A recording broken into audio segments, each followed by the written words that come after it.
Bonjour tout le monde, j'ai l'honneur aujourd'hui de vous présenter Geneviève Proux pour cette nouvelle capsule du projet Deuxième Chance. Geneviève, sois la bienvenue parmi nous. Merci. Merci beaucoup d'avoir accepté mon invitation. Ça me fait vraiment plaisir de te parler aujourd'hui. Merci. Moi aussi.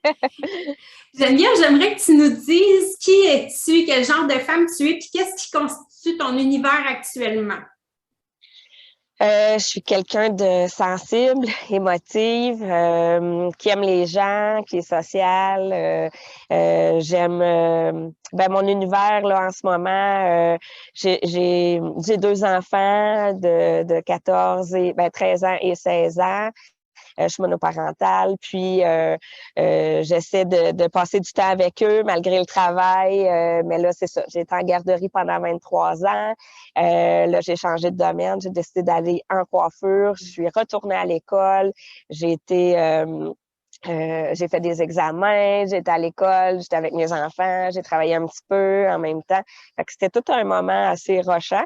Mais là, ça se place. C'est sûr que je mets beaucoup d'efforts et d'énergie dans dans mon nouvel emploi. Mais c'est ça. Ma fille est très fière de moi, que je sois retournée à l'école. Fait que ça me motive aussi. Puis mon garçon, c'est aussi, tu sais, c'est sûr qu'il le disait peut-être pas, mais tu sais, c'est sûr qu'il voyait quand même là, que je faisais des changements pour avoir un travail que j'aime. Là. Fait que ça, c'est une belle valeur à montrer aux enfants que quand on veut, on peut. Là. Fait qu'il faut juste travailler fort. Tout à fait. Tu es une maman inspirante pour tes enfants. J'espère. Je donne tout. En tout cas, j'essaye. Dis-moi, qui étais-tu avant ce changement de vie-là? Quel genre de femme t'étais? J'étais plus que j'avais pas confiance en moi. Même il y a des moments que j'ai de la difficulté un peu, mais je me sentais coupable pour tout aussi. C'est sûr que j'ai été chercher de l'aide. Je vois un psychologue aussi de temps en temps. 2 fois par semaine. Ça m'aide. Puis, quand même. J'ai commencé à faire de l'exercice aussi, du judo pour avoir plus confiance en moi. Puis aussi, c'est ça, dans le fond, tout a décalé quand ma sœur est décédée. Ma sœur avait une maladie neurologique incurable. Donc, la maladie d'Huntington, on n'entend pas souvent parler, c'est une maladie du trouble du mouvement. Donc, c'est ça. Puis là, il n'y avait pas de médicaments pour ça. Elle a été malade environ 8 ans. Ma mère est décédée de ça aussi. Mais ma mère, là, quand elle est décédée, avait 47 ans. Donc, c'est ça. Ma mère, il n'y avait pas de médication à ce moment-là. Fait qu'elle perdait du poids. Quand elle est décédée, elle pesait 42 livres et était alitée, là. C'était vraiment pas beau à voir. Fait que moi, je la voyais genre à Noël, à sa fête. Fait que ça m'affectait quand même quand j'allais la voir. Fait que j'espacais mes visites. Fait que par la suite, j'ai décidé de m'occuper de ma sœur quand ce moment-là arriverait pour elle. Donc, pendant plusieurs années, ça allait bien, mais à un moment donné, là, elle est venue vivre avec nous à Montréal. Puis là, je voyais que sa motricité se perdait aussi dans ses idées, dans son langage. Donc, là, après ça, je m'en suis occupée pendant 8 ans. Puis après ça, on ne pouvait plus la laisser à elle-même. J'ai dû l'emmener dans un foyer pour personnes âgées. Elle avait 46 ans. Ça a été difficile au début. C'était un petit milieu, mais après ça, il ne pouvait pas la garder. Elle était trop malade. Elle tombait trop fréquemment. Alors, on l'a emmenée, c'est ça, dans un vrai foyer là, avec genre 88 patients, là, gens qui demeuraient là. Fait que là, elle avait sa petite chambre. Mais tu sais, elle fait avec elle ses activités quand même. Elle écoutait la télé du Michael Jackson à 3 heures du matin, puis elle buvait son café, puis elle mangeait des barres de chocolat, des chips. Bon, ça c'était ses gâteries, là. À chaque semaine, j'allais chercher ses gâteries, j'allais faire une petite épicerie, j'allais au moins 2 fois par semaine. Plus mes enfants qui avaient des petites difficultés au niveau des besoins particuliers. Donc, plus je travaillais 40 heures semaine, fait que plus je voyageais parce que je demeurais d'une autre ville, alors c'était pas évident. Fait que là, par après, là, elle a demandé l'aide à mourir. Fait que j'ai dû l'aider Je l'ai fait pour elle, mais en même temps, je trouvais ça très difficile, planifier tout ça avec elle. Puis bon, ça a été accepté en janvier, le 21 janvier. On a vu une neurologue. Après ça, 2 jours après, on a vu une psychiatre. Puis là, elle a été acceptée et le 19, pas vrai, le 15 février, elle est décédée. Donc, même pas 12 jours, 15 jours après.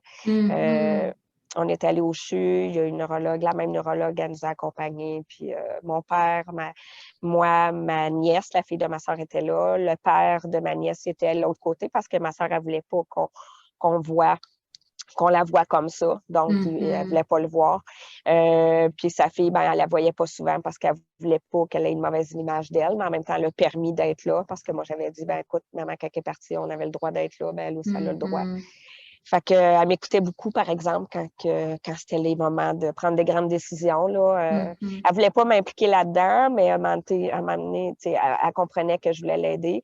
À la fin, elle parlait plus beaucoup, mais je réussissais. J'étais comme la seule à être capable de la comprendre. Fait qu'il fallait pas tarder parce que si on la comprenait plus, après ça, elle pouvait plus faire sa demande. Fait que c'est ça. Fait que depuis qu'elle est partie, c'est sûr que j'ai eu un gros moment de deuil.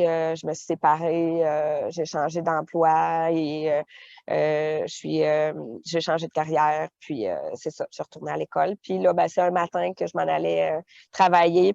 Puis là, j'ai dit, la musique de ma soeur s'est mise à jouer, une musique qu'elle aimait. Puis là, j'ai dit, elle profiterait de la vie. Là, c'était à mon tour de profiter de la vie. Fait que j'ai décidé de faire les choses pour moi. Parce que moi, je m'occupais beaucoup de mes enfants, c'est normal, de ma soeur, de mon ex-conjoint. Fait que là, j'ai dit, bon, là, c'est à mon tour de penser à moi. Fait que depuis ce moment-là, c'est sûr qu'elle me manque autant, mais je pense à moi. Oh, wow! Et quelle expérience, puis quelle inspiration, justement, parce que là, à partir de maintenant, c'est elle qui te sert de source d'inspiration pour te motiver à en profiter encore plus. Oui. Oui, vas-y. Non, vas-y. Non, vas-y, continue ta question. Mais malgré tout ça, là tu profites de la vie de plus en plus, en tout cas, malgré ton contexte de mère monoparentale, mais tu t'en vas vers une vie qui est plus collée à ce que toi, tu avais le goût de te créer comme vie, j'ai l'impression. Oui, moi, j'ai été éducatrice en garderie pendant 23 ans. J'adorais ça, mais j'avais le goût de changer parce qu'à la maison, mes enfants ont des besoins particuliers aussi. Alors, j'avais le goût d'exprimer aussi mon côté plus artistique. J'ai toujours voulu être coiffeuse quand j'étais jeune, puis je l'avais pas fait.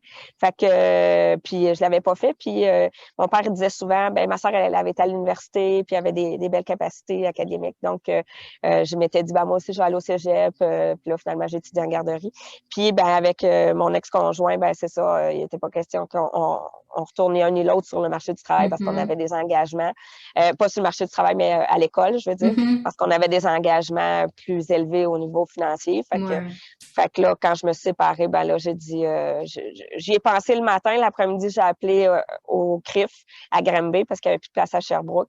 Puis là, j'ai été 2 jours après m'inscrire. Puis là, j'ai dit, je fonce. Comme mon père disait souvent, qui ne risque rien n'a rien. Fait que j'ai décidé de foncer. Fait que c'est sûr qu'il y a des moments que j'avais le cafard, mais je me suis dit, je suis capable. Si je mets l'énergie, je suis capable. Là, il y a eu un moment que j'ai eu comme plus peur parce que j'avais comme pas beaucoup de clientes. Puis là, j'avais pas beaucoup de sous. Là, je me disais... je fais du fausse route, tu sais, beau vouloir, mais ça prend quand même des sous. Fait que là, j'ai décidé quand même de rester un jour semaine en garderie pour m'aider, mais plus ça va, mieux ça va. Fait que c'est ça. J'essaie d'être positive là-dedans. C'est sûr, quand on est positif, ça va mieux. Tout à fait. Tu as parlé de la peur au niveau financier. Est-ce qu'il y a d'autres peurs qui t'ont habité à travers ton processus? Là, tu es encore en processus, mais est-ce qu'il y a des peurs principales qui t'habitent ou qui t'ont habité?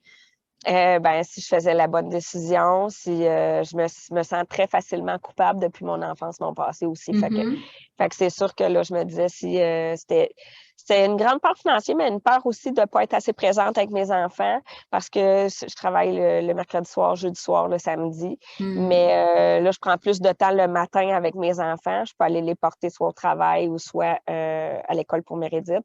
Fait que c'est sûr que des fois, le soir, je suis moins là, mais sont capables de se faire réchauffer le souper. Mais le matin, on est moins à la course, fait que je m'écoute plus. Je suis moins anxieuse à ces moments-là parce que je suis déjà une personne très anxieuse. Fait que j'essaie d'être plus moi, d'être plus mollo, d'être plus de respirer en fait. J'essaie de gérer mon anxiété.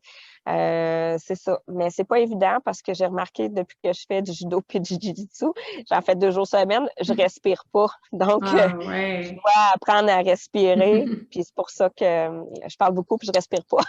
C'est ça. Prends une bonne respiration. Ça va mieux, là. Ben, dis-moi, à quoi t'attribues ton succès? Le fait que là, tu t'en vas sur la bonne voie. Je pense que c'est que j'ai de plus en plus confiance en moi parce qu'il y a beaucoup de gens qui me disaient, de ma famille surtout, pas mon père, mais d'autres gens de ma famille. Puis quelques amis aussi m'ont dit, ben là, t'as pas peur, là, t'as un emploi temps plein, t'as des sous qui rentrent facilement. En garderie, j'étais quand même aux derniers échelons, tu sais. Fait que, puis là, avoir de la clientèle, c'est pas facile. Tu serais peut-être mieux à salaire. Là, moi, je loue ma chaise. Puis finalement, je me suis dit, j'ai essayé à salaire, mais c'était pas ce que je recherchais. J'avais besoin, je voulais être propre chef de mon horaire, de mes choix, pour mes enfants, entre autres, s'il y avait des rendez-vous chez le médecin, parce qu'il y en a beaucoup. Fait que c'est ça. Fait que là, j'ai décidé de faire ces choix-là, mais c'est sûr que c'était risqué pour moi. Puis là, qu'eux me disent ça, là, je me disais, pourquoi d'autres y arrivent, puis moi, j'y arriverais pas. Exact. Fait que là, j'ai dit, je vais essayer. Puis là, je mets beaucoup d'annonces sur les réseaux sociaux, mais j'essaie, puis de bouche à oreille. Puis je me dis, je peux pas, plus que je performe, plus que j'essaie d'être moi-même aussi, plus que j'essaie d'être professionnelle aussi. Alors, je pense que c'est un bon bagage pour réussir, là. Tout à fait. Je te souhaite beaucoup de succès.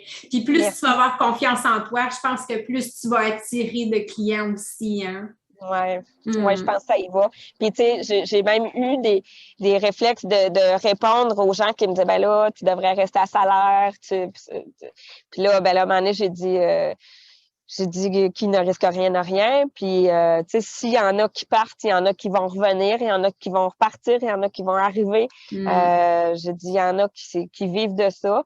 Puis, moi aussi, je suis capable. Je suis capable. Fait que là, fait que c'est ça. Là, les gens autour de moi, ils voient que j'y arrive. Fait que je suis contente.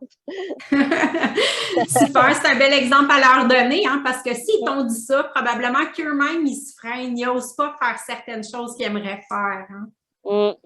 C'est ça. Mais j'avoue que c'était peurant. C'est comme, oui, tout à fait. Sauter en bas du 2e étage. Là, exact. C'est ça. Ouais. Mais j'essaie. Puis je me dis, là, Noël va arriver, il va y avoir encore plus de monde. Puis il y en a qui vont revenir, il y en a qui vont repartir. Mais c'est sûr qu'on ne peut pas plaire à tout le monde. Puis j'ai remarqué aussi qu'il y a des champs des domaines que, tu sais, tu sais, que je suis bonne en coupe, en coloration, en coiffure, mais, tu sais, certaines coiffures, mettons, pour certaines personnes, peut-être plus âgées, me rejoignent moins, mettons. Bon, tu sais, je me suis dit, je vais arrêter de m'acharner d'aller vers ça parce que c'est pas quelque chose qui me plaît tant. Fait que là, j'essaie de voir ce qui me plaît plus, ce qui me plaît moins, puis de m'adapter aussi à ce que les gens veulent, mais c'est ça. Il y a une certaine clientèle que c'est moins pour moi. Fait que j'essaie de pas aller vers ça parce que j'étais déçue à chaque fois que je faisais quelque chose dans ce genre-là. Puis là, je me rendais compte que c'était peut-être moins pour moi. Fait que je me suis dit, pourquoi être déçue à chaque fois? Parce que je tiens pas vraiment à faire ça de toute façon. Fait que j'ai choisi plus une autre clientèle qui me rejoint plus. Tu fais bien, puis tu apprends à te connaître à travers ça. Fait qu'à un moment donné, tu vas vraiment atteindre ta clientèle cible, puis là, ça va se mettre à bien aller pour toi, vraiment. Qu'est-ce que tu dirais que c'est la plus belle chose que la vie t'a enseigné à travers toutes ces expériences-là?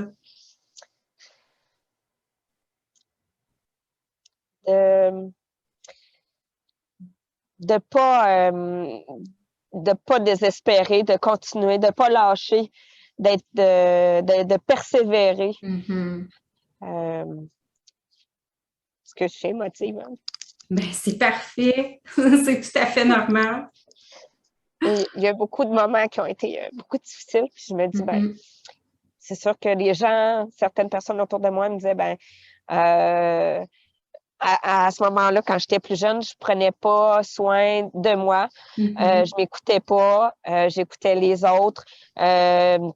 J'écoutais que dans le fond, souvent, c'est comme si je m'en faisais pour rien. J'avais de la peine pour rien. J'étais pas capable de faire telle chose. Fait que finalement, je pense que c'est de s'écouter. Puis de se dire qu'on est capable, si on veut, on peut. Puis de mettre tous nos efforts dans ce qu'on veut. Tout à fait.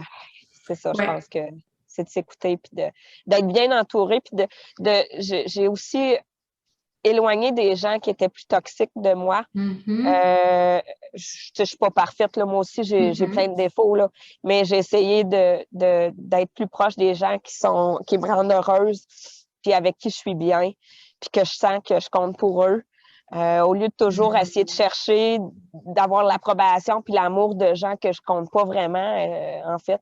Ça me rendait triste de vouloir être aimée par tout le monde. J'ai toujours voulu être aimée par tout le monde. Peut-être par mon passé, ma mère était moins présente, tout ça, avec la maladie, tout ça. Mais c'est ça. Fait que je pense que j'essaie de donner autant que je reçois, mais c'est sûr que j'essaie de penser à moi à travers. Mais quand il y a quelque chose qui me tente pas, j'essaie de dire non. Je n'étais pas capable de dire non. Là, à cette heure, je dis non aux choses. Le manque de respect aussi, ça, pour moi, j'étais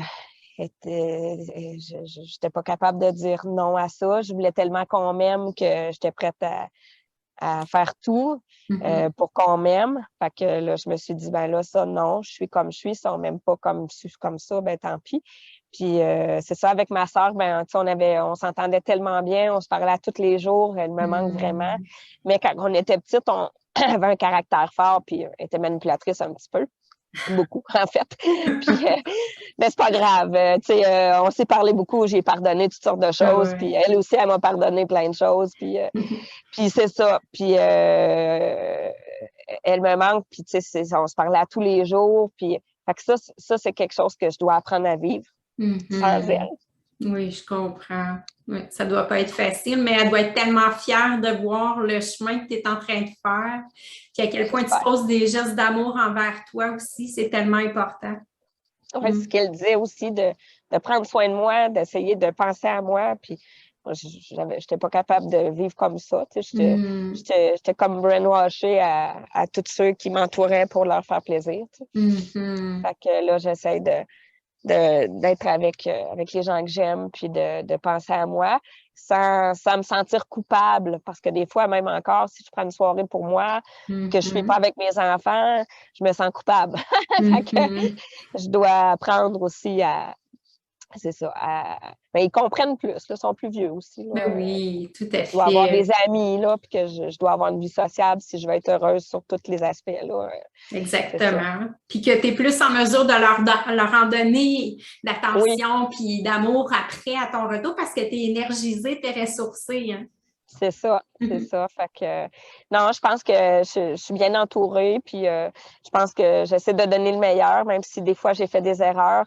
Je pense qu'on apprend, puis que j'essaie de faire de mon mieux, puis essayer que mes enfants aient un beau modèle, puis qu'ils puissent s'épanouir, puis se développer sainement, là. Même si des fois on n'est pas parfait, mais si on apprend puis qu'on veut évoluer à chaque jour puis s'améliorer, c'est ça. C'est ce que je cherche, c'est la quête du bonheur. Il y en a, c'est la quête de la vérité. Moi, c'est la quête du bonheur. Mais en étant vrai aussi, on peut être plus heureux aussi en s'aimant puis en étant vrai autour de nous, avec nous, puis en se respectant. Parce que quand on n'est pas vrai avec nous-mêmes et qu'on se respecte pas, ben on peut pas être heureux si on n'est pas bien en dedans de nous. Ben, tout à fait. Puis c'est ce qu'on attire aussi. On attire des gens pas vrais puis des gens qui nous respectent pas. Fait que plus on travaille en ce sens-là, plus que c'est ce qu'il va y avoir autour de nous. Hein. C'est ça. Fait que j'essaie. En tout cas, là, à date, à mon travail, c'est juste des gens qui sont de bonne humeur, merveilleux, puis Génial. formidables, qui veulent m'aider, puis je veux apprendre. Puis donc, c'est une belle ambiance. Fait que ça m'aide là, à me motiver. Fait que c'est ça. J'essaie d'avoir un bel environnement. Là. Même si à la maison, frères et sœurs qui s'ostinent, ben c'est ça. J'essaie qu'on essaie de passer du bon temps. C'est pas toujours évident, mais on essaye. Fait que... Dis-moi, si je te mettais face à face avec la Geneviève d'avant, puis toi maintenant, qu'est-ce que toi, aujourd'hui, tu aimerais dire à la Geneviève d'avant? Fais-toi confiance.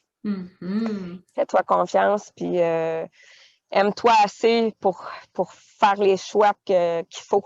Dans le fond, pour être plus heureuse, il faut faire des choix. Il ne faut pas les faire pour les autres, il faut les faire pour soi. Tout à fait. Puis arrêter de m'inquiéter pour les autres, mais penser à moi. Avant ça, j'étais. Ben oui, c'est bien, je m'inquiète pour les autres, mais dans le sens d'arrêter de dire ben là, t'es-tu correct, t'es-tu pas correct, non. La personne est adulte, est capable les personnes autour de moi sont. Je parle pas de mes enfants, mais je parle des gens adultes autour de moi, sont capables de se prendre en main. Puis s'ils veulent pas se prendre en main, c'est leur problème, c'est pas le mien. Mais ça, c'est difficile quand tu aimes quelqu'un, tu veux que ça y aille bien, puis tu veux le changer, puis tu veux les amener à la même évolution que toi. Puis des fois, ben on est en conflit, on pense pas pareil. Mais ça, j'ai appris aussi que c'est pas parce qu'on pense pas pareil puis qu'on n'est pas rendu à la même place qu'on n'est pas correct. Là. Dans le fond, chacun a droit à ses idées, mais il faut se respecter, puis il faut les dire correctement. Tout à fait. Faut être respectueux envers les autres, même si on ne pense pas la même chose. Oui, tout à fait. Fait que c'est ça. Dans le fond, pour moi, la Geneviève d'avant acceptait beaucoup de choses. Là, maintenant, ma première valeur, c'est le respect. C'est le respect, puis l'amour, puis essayer d'éviter les conflits, d'essayer d'être bien, d'être heureux. C'est ça. C'est la quête de la vérité, du bonheur, qu'on soit bien. Puis la Geneviève d'avant, en te voyant toi aujourd'hui, qu'est-ce que tu penses qu'elle dirait? Bravo. Ouais. Est-ce que ça vient me chercher, cette question-là? Ben, je pense qu'elle dirait bravo, lâche pas, continue.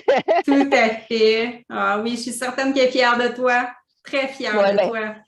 Oui, c'est sûr que c'est pas évident, mais tu m'as connue avant puis tu me connais maintenant. Je pense qu'il y a des grands changements qui s'est produits en moi. Oui, tout à fait. Je pense que c'est que positif, là. Exactement, oui. À travers ton parcours, tu dis que tu as pu compter sur un bel entourage qui est devenu de plus en plus positif au fil du temps. Est-ce que, mettons, tu as fait des lectures qui t'ont particulièrement inspiré ou est-ce que tu as écouté des conférences de gens qui t'ont particulièrement apporté des choses ou c'est plus dans ton entourage proche? Je vais dire que c'est bizarre, là, mais je tombais souvent sur... mais j'ai pas fait la conférence au complet. Je faisais juste écouter des petits bouts de Charles... je me rappelle plus de son nom. Charles... je me rappelle pas de son nom. Je sais pas si tu le vois des fois sur Facebook, là. Je me rappelle plus de son nom. En tout cas, je me rappelle... Ah, j'aurais dû regarder avant. En tout cas, c'est quelqu'un de super positif. Puis c'est comme un coach de vie, en fait. Là. C'est ça. Puis souvent, il disait, ben quand tu veux réussir, ben c'est ça, tu sais, faut pas t'écouter les autres, faut que tu t'écoutes. Fait que j'ai pris un peu de tout ça. J'ai pris aussi de la lecture que je faisais parce que j'étais tellement anxieuse que j'avais Sophia Magna... je me rappelle plus de son nom. Manoli. En tout cas, je suis en train de déformer les noms de famille. En tout cas, elle aussi, elle a fait le livre L'anxiété, la méditation. Ça, j'ai lu ça. J'ai lu aussi 1, 2, 3, Go, on ralentit. J'étais dépassée, j'étais fatiguée, j'étais en dépression, en fait. Alors, j'ai vu les gens que j'avais besoin, ma psychologue. J'ai fait beaucoup de lectures. C'est sûr, quand ma soeur est partie, j'ai eu un moment difficile à ma séparation aussi. Alors, c'est ça. J'ai fait beaucoup de lectures. Les gens... comme Jérémy, je me rappelle jamais des noms de famille, en tout cas. C'est ça. Lemay, c'est ça. J'ai lu Oui. son livre aussi. C'est ça.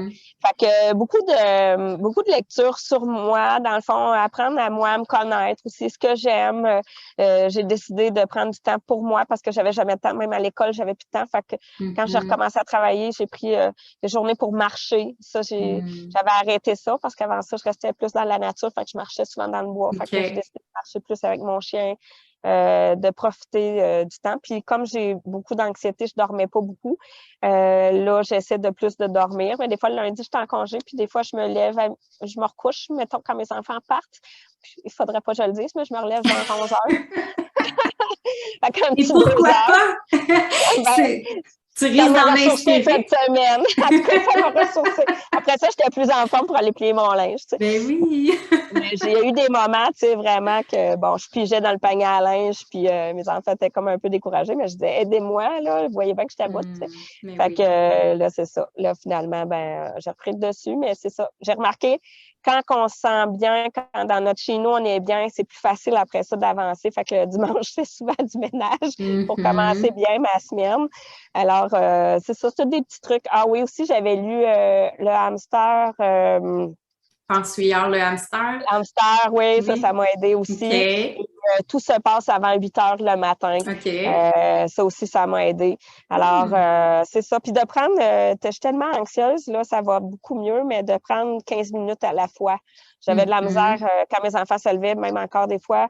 Si j'avais pas préparé les lunchs, bon, là, c'était comme go, go, go. Là, je me disais, je m'en sortirai jamais, la journée ne finira plus. Je voyais ça gros comme une montagne. Fait que là, de prendre 15 minutes à la fois. Puis là, le fait de commencer dans ma vie plus tard le matin fait que j'ai une plus belle journée. Puis mes enfants aussi, parce que je crie plus après eux autres le matin pour dire go, go, go, on va être en retard. Ouais. T'as moins de pression, dans le fond. Ouais. Ouais, fait que je me sens mieux, puis je pense plus à moi de cette façon-là, même si je reviens plus tard, je me dis au moins on commence mieux la journée. Fait que c'est un choix que j'ai fait que puis il y a quand même le lundi, mardi que je suis là aussi, le dimanche, le samedi soir, fait que C'est quand même. ça. Ben, Fait que c'est c'est ça. merveilleux. Dis-moi, si jamais il y a quelqu'un qui nous écoute, qui est dans la même situation que toi, tu étais avant d'effectuer tes changements, ce serait quoi le meilleur conseil selon toi que tu pourrais donner à cette personne-là? De s'écouter, de ne pas se sentir coupable. Ça, j'en ai encore gros des croûtes à manger sur ce sujet-là. La culpabilité, je me sens coupable pour tout, là. Mais j'essaie de me lever le matin puis de me pardonner certaines choses puis de commencer une meilleure journée. Fait que c'est pas évident, mais ça commence mieux la journée, là. Puis faire de l'exercice aussi, ça l'enlève les soucis, en tout cas, je pense quand même à certaines choses, mais j'essaie d'être plus positive puis quand on fait de l'exercice, ben on réussit à extérioriser ce qui nous touche négativement plus. Tout à fait. Puis ça génère des hormones qui nous font du bien pour le reste de la journée aussi, hein? Oui. Fait que, puis c'est ça. J'ai appris beaucoup de choses. Aussi à parler à certaines personnes, à parler moins à d'autres. J'ai appris aussi, parce que moi, je suis quelqu'un qui s'ouvrait facilement. Puis j'étais comme quelqu'un qui faisait confiance tout de suite aux personnes, mais j'ai appris que, bon, oui, je peux faire confiance, mais que peut-être être plus... être moins livre ouvert, être plus sélective. C'est difficile encore. J'ai de la misère encore. Mais je me fais encore jouer des tours. Mais moi, dans ma tête, tout le monde est bon. Mais je sais que tout le monde a du bon quand même. Mais il faut juste qu'il l'exploite. Puis c'est ça. Fait que, je me dis tout le monde a une chance, aurait droit à une chance. Mais des fois, je me fais jouer des tours encore. Ben là, je trouve que tu as quand même intégré beaucoup d'outils à ta vie, tu t'alignes vers une meilleure qualité de vie, tu développes l'amour de toi, tu es allé chercher des outils. Qu'est-ce que je pourrais te souhaiter de meilleur pour les années qui s'en viennent? As-tu un rêve que tu aimerais réaliser? Ou, Ben, que ça y aille bien avec ma clientèle. C'est sûr que ça fait un bout que j'y pense. Depuis que je suis toute petite que je voulais être en coiffeur. Fait que, c'est comme un un rêve qui est en train de se réaliser. Puis je veux dire un gros merci à mes collègues de travail, puis à la propriétaire du salon Nathalie Hébert qui me donne une chance. Mais aussi à mes enfants, dans le fond, ce que je souhaite, c'est qu'on soit en santé et qu'on soit ensemble. Je te souhaite de tout cœur. Tu es déjà sur la bonne voie. Continue sur cette voie-là. Merci. J'apprécie d'avoir pu compléter tes recherches. Je ne sais pas si on peut appeler ça comme ça. Oui, tu as apporté ta contribution, puis j'en suis très, très heureuse. Merci beaucoup, Geneviève. Merci. Je te souhaite une belle journée, une belle continuité. À bientôt. Bye. À bientôt.